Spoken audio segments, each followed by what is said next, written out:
Ay, excited na ang mga Pilipino. Naku, napakarami pa ng mga Pilipino diyan sa Estados Unidos. Excited na po silang makasalamuha si Pangulong Bongbong Marcos dahil lumipad na po ito. Umalis na po ito ng bansa si PBBM. Ngayong gabi lang po ka-coffee. Actually, 1 hour no, bago tayo mag-live stream. Umalis na po siya dyan. At tatlong city po, tatlong states po ang pupuntahan niya dyan sa Amerika. At magkakaroon po siya ng mga meeting, tawag dito, meeting the Filipino communities dyan po sa tatlong estado na ito. Yan, baka pasok kayo dito ka-coffee sa mga states na ito na tutunguhin ng ating presidente. Iyang pakikipagkita sa mga Pilipino, one of the highlights lang po yan ng pagbisita ng ating presidente dyan sa Amerika.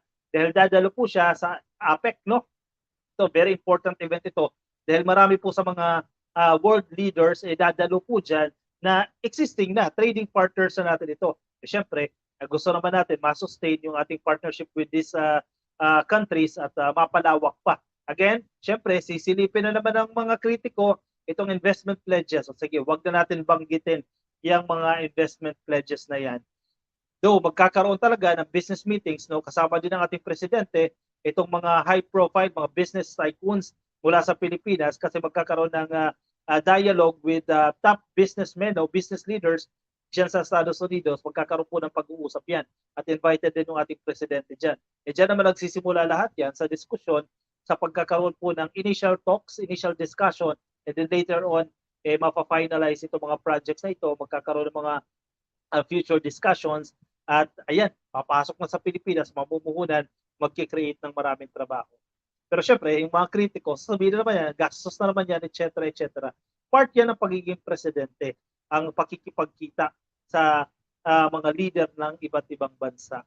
Marcos leaves Tuesday night for a third US trip. Pangatlo na ito ka-coffee, yung pinaka-recent niya dyan nitong Mayo, no? President Marcos leaves the country Tuesday night, November 14, to attend the Asia-Pacific Economic Cooperation, APEC o APEC, isa lang yan ka-coffee, APEC Summit dyan po sa San Francisco, dyan sa California. Oy, sino mga taga San Francisco dyan? Dyan po yung ating presidente bukas.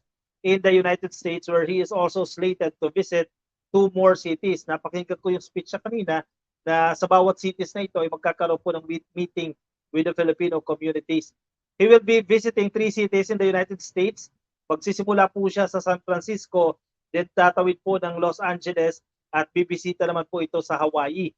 It will be his second trip to the US this year following his Washington DC trip last May. The President will attend the APEC Summit dyan po sa San Francisco sa November 15 hanggang November 17 and will travel to Los Angeles and Honolulu after. One of the highlights po ng kanyang pagbisita ay ang kanyang visit sa US Indo-Pacific Command dyan po sa Hawaii upon the invitation of the Indo-Pacific Command.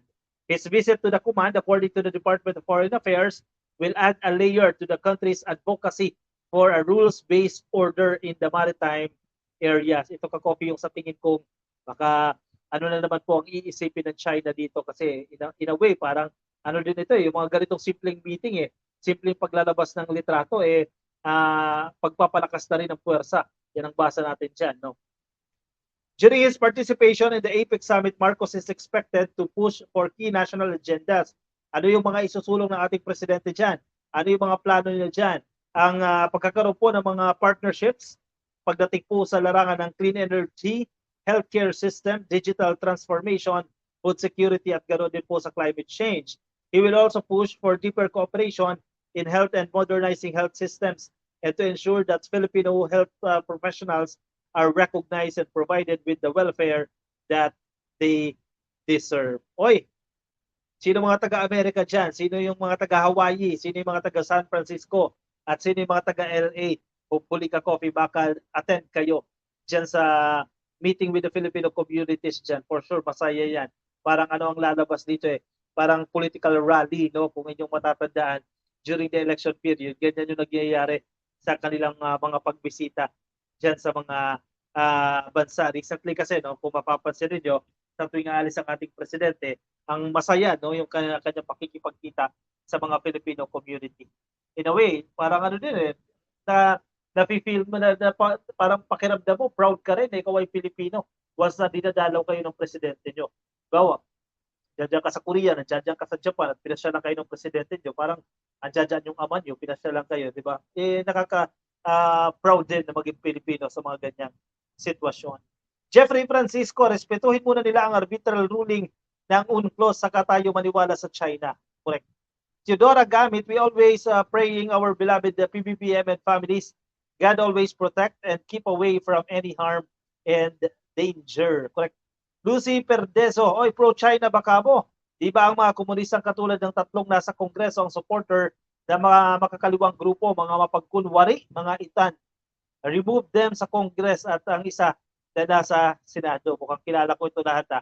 Ma'am Lucy Perdeso. Yan, Makabayan Black at Serisa Ontiveros. Tama ba?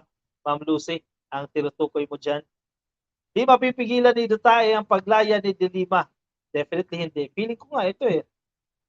Maraming mga theory no na may bas-bas din daw ni PBBM itong paglaya ni De Lima no.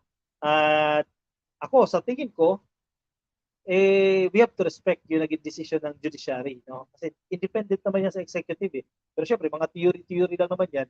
Yan ang mga sinasabi nila kasi parang marami din ang nagulat na nagpasalamat itong si De Lima sa administrasyon ni Pangulong Bongbong Marcos. Syempre mas lalong maraming nagalit ng mga Duterte supporters dahil sa sitwasyon na yan, dahil sa pagti-thank you na yan, no? Anyway, magulo talaga. Pasensya na kayo ka-coffee, pero yan talaga ang reality ng politika sa Pilipinas. Rosalina Gonzalez, wow, welcome back sa pag-vlog na miss ko po kayo. God bless you po. Ay, thank you, Ma'am Rosalina Gonzalez. Ayan, nandito na ulit tayo, Ma'am, ha? Ayan, nakatutok po kayo ngayon. Sa Hawaii, marami ang napinsala. Ayan, sana matulungan din ka-coffee. Sabi ni Ma'am Lori, mamawag yung mga, lalo na yung mga Pilipino na biktima ng mga calamities, no? China is the worst community of the world in the world. Ano ibig sabihin mo din? TWMDS, sabi ni Lee Quinn. Eric Domino, napanood ko na ang pag-alis ni PBBM at paghatid ni OVP. Sara natin, yes, papunta po ng Estados Unidos. Taong bahay muna si Vice President Sara Duterte. Siya muna ang bantay sa ating tahanan. Siya muna ang bantay sa Pilipinas ngayon, no, habang wala yung ating presidente. Alright, sige. Ang bilis ng oras ha. Nakaka-28 minutes na agad tayo. Ako ipansamantala muna magpapaalam sa inyo ka-coffee ha. May pasok pa rin po tayo bukas, araw ng Miyerkules. Kayo din ka-coffee, for sure. Yun ba sa inyo? Lahat naman tayo dito may mga trabaho din. Ingat po kayo at maagang matulog. No? Bukas kayo ulit. At maraming salamat sa pagtangkilik, panonood sa atin. Baka hindi pa po kayo naka-follow, hindi pa po kayo naka-like, yan, pasuyo na lang po, click lang po yung follow, click lang po yung like sa Facebook. At kung nasa YouTube kayo, ay i-click lang po ang subscribe. Alright, sige. Thank you, ka-coffee. Paalam po sa inyo. Bye-bye.